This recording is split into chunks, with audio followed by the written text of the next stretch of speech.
সবাইকে আসসালামু আলাইকুম। সবাই কেমন আছেন? আশা করি ভালোই আছেন। আমিও ভালো আছি। তো আজকে আমি আপনাদের সামনে ডাল বড়া রান্না করে দেখাবো। প্লিজ ভালো লাগলে অবশ্যই কমেন্টে জানাবেন। তো দেখুন, আজ সকাল থেকে অনেক বৃষ্টি হচ্ছে। এই তো আমি ডাল বের করে নিলাম। এখন ডালটা পানিতে ভিজিয়ে ধুবো 2 ঘন্টার জন্য। তো দেখতে থাকুন।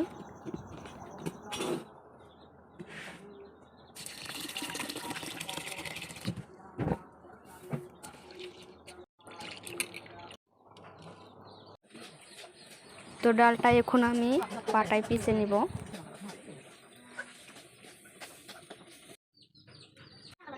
এই তো আমার ডাল পিষা হয়ে গেছে।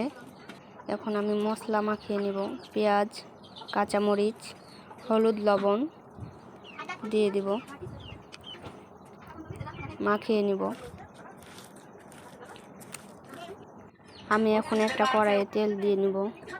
তারপরে একে একে বড়াগুলো ভাজতে দিয়ে দিব।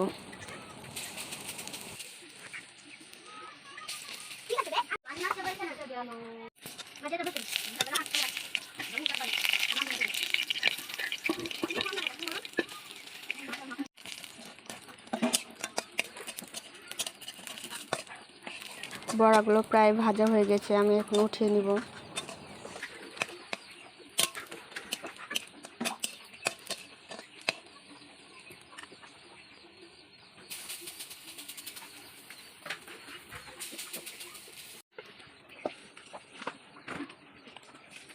তো ভালোবাসার আপুরা, আমার যদি ভিডিও কোথাও কোনো জায়গায় ভালো লেগে থাকে একটু হলেও, প্লিজ সাবস্ক্রাইব করুন, পাশেই থাকুন, লাইক কমেন্ট করবেন অবশ্যই। কোনো জায়গায় ভুল হয়ে থাকলে, খারাপ লাগলে আমাকে বলবেন কমেন্টের মাধ্যমে, আমি সেটা ম্যানেজ করে নেব। তো আমি বড়াতে কিছু আলু দিব, 2টা আলু কেটে নিয়েছি। এই তো আমি এখন মশলাগুলো দিয়ে দিব ভাজার জন্য। আলু কষাবো, তাই আদা রসুন জিরা পেস্ট দিয়েছি, সাথে পেঁয়াজ বাটা দিয়েছি, হলুদ গুঁড়া, মরিচ গুঁড়া, ধনিয়া গুঁড়া, স্বাদ মতো লবণ দিয়েছি। এবং মশলাটাকে ভালোভাবে কষিয়ে নেব। আলু দিয়ে দিলাম, আলুগুলো কষিয়ে নিব। এখন ভালোভাবে কষাতে হবে।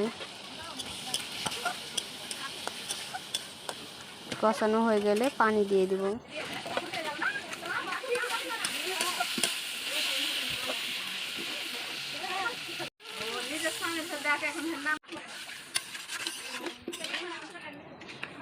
আমি কিছু পানি দিয়ে দিলাম।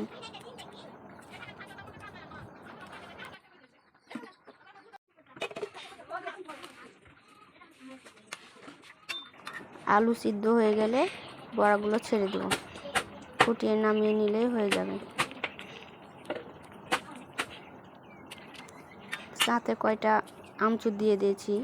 এগুলো আম শুকিয়ে করানো হয়েছে। আপনারা কি বলেন কমেন্টে জানাবেন।